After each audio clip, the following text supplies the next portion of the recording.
আসসালামু আলাইকুম। সবাই কেমন আছেন? আশা করি যে যেখানে আছেন আল্লাহ তাআলার অশেষ রহমতে অনেক ভালো আছেন।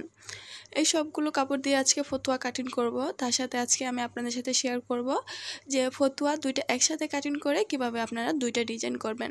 ফতুয়া একসাথে দুইটা কাটিং করা হবে, শুধু ডিজাইনটা হবে দুইটা আলাদা। তো নিচের যে কাপড়টা আছে এই কাপড়টা দিয়ে মূলত হচ্ছে কি দুইটা ফতুয়া কাটিং করা হবে। আমি এই ফতুয়ার কাপড়টাকে 4 ভাঁজে ভাঁজ করে নেব, তারপরে আরেকটা ভাঁজ দিয়ে 8 ভাঁজে ভাঁজ করে এখানে দুইটা ফতুয়া একসাথে কাটিং করে নেব। তো তার জন্য এখানে আমি কাপড়টাকে ভাঁজ করে নেব।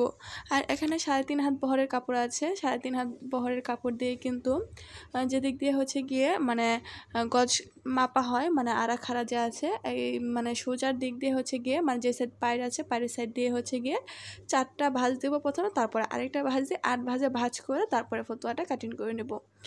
আর এই 3.5 হাত বহরের কিন্তু কাপড় দিয়ে এভাবে 8টা ভাঁজ দিয়ে কিন্তু সোজা সাইডে আপনারা দুইটা ফতুয়া একসাথে কাটিং করে নিতে পারবেন। আর এখানে ফতুয়া কাটিং করব আমি 3 থেকে 3.5 বছরের বেবির জন্য।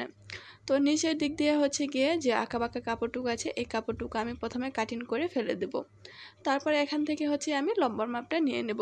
তো একসাথে ফতুয়া কাটিং করে তারপরে শুধু সামনের পার্ট এবং পেছনের পার্ট আলাদা করে আমি দুইটা ডিজাইন করে নেব।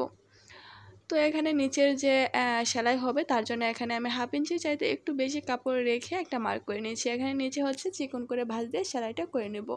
তো আপনারা যদি মোটা করে ভাঁজ দিয়ে সেলাই করতে চান সেই ক্ষেত্রে হচ্ছে গিয়ে 1 ইঞ্চি পরিমাণে কাপড় নিয়ে নেবেন।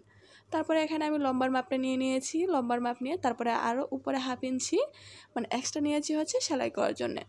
তারপরে এখানে আমি দুইটা মার্ক করে নিয়েছি। আর এই চকের মার্কটা ভালোভাবে বোঝা যাচ্ছে না, তো যতটা সম্ভব আমি আপনাদেরকে বোঝানোর চেষ্টা করেছি। তারপর এখানে আমি গলার মাপটা নিয়ে নিয়েছি। এখানে গলার মাপ নিয়েছি হচ্ছে 2 ইঞ্চি এবং কাঁধের মাপ নিয়েছি হচ্ছে 4.5 ইঞ্চি। সেমভাবে আমি নিচেও একটা দাগ দিয়ে দিচ্ছি যাতে আমার দাগটা সোজা হয়। তারপর একটা স্কেলের সাহায্যে আমি চক দিয়ে আবারও দাগ দিয়ে নিচ্ছি।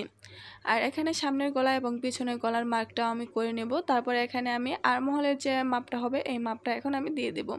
তো শোল্ডারটা এখানে আমি 1/2 ইঞ্চি ডাউন করে দেব এবং আর্মহোলের মাপটা নিয়েছি 4.5 ইঞ্চি।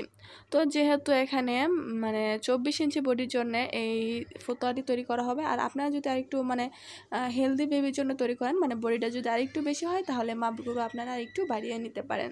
তারপর এখানে আমি বডির যে মাপটা আছে এই মাপটাকে 4 ভাগ করে এখানে 1 ভাগ বডির মাপ নিয়ে নিয়েছি এবং 1 ইঞ্চি নিয়েছি হচ্ছে একটা সেলাই করার জন্য।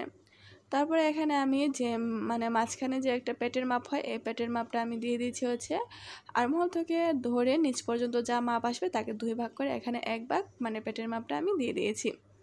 তারপরে এখানে আমি আর্মহোলের শেপটাও দিয়ে দিয়েছি। এখন সামনের গলা এবং পিছনের গলা মাপটা দিয়ে দিতে হবে।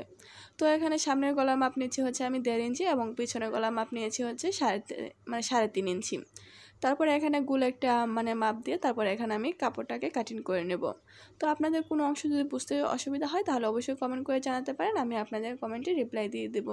তো এখানে যেহেতু চিকন করে সেলাইটা দিব তার জন্য আমি নিচ থেকে হচ্ছে হালকা একটু রাউন্ড শেপ করে উঠিয়ে দিয়েছি এক সাইড দিয়ে। আর যদি আপনারা সোজা করে মোটা করে সেলাই দিতে চান সেই ক্ষেত্রে কিন্তু সমান রাখলেও তেমন কোনো সমস্যা নেই।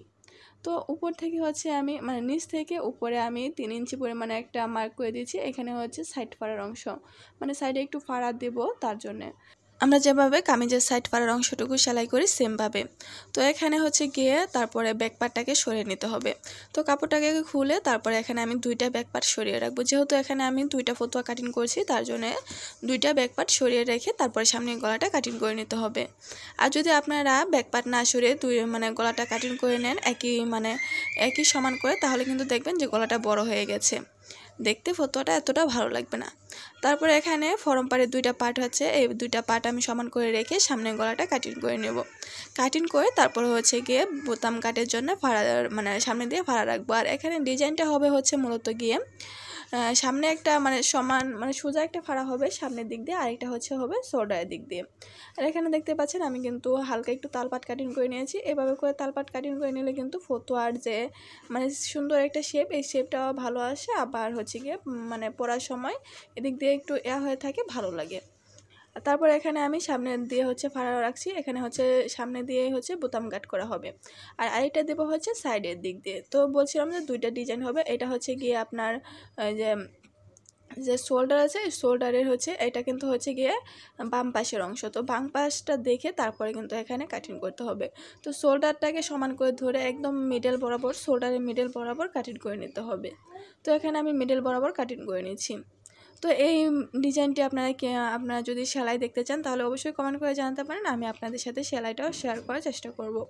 তো এখানে কাটিং করে নেওয়া হয়ে গেলে তারপরে এখানে আমি ফরম পার্ট এবং ব্যাক পার্ট দুইটা একসাথে করে, মানে দুইটা আলাদা করে তারপরে এখানে কাটিং মানে রেখে তারপরে হচ্ছে গিয়ে পাইপিংয়ের কাপড় এবং সামনে বুতাম কাটের জন্য কাপড় কাটিং করতে হবে।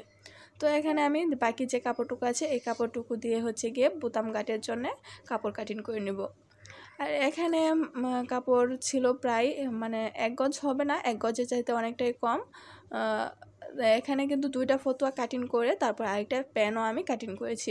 ওই প্যান কাটিং এবং সেলাই ভিডিওটা আপনাদের সাথে আমি শেয়ার করব। আর আপনারা যদি দেখতে চান তাহলে অবশ্যই কমেন্ট করে জানাতে পারেন।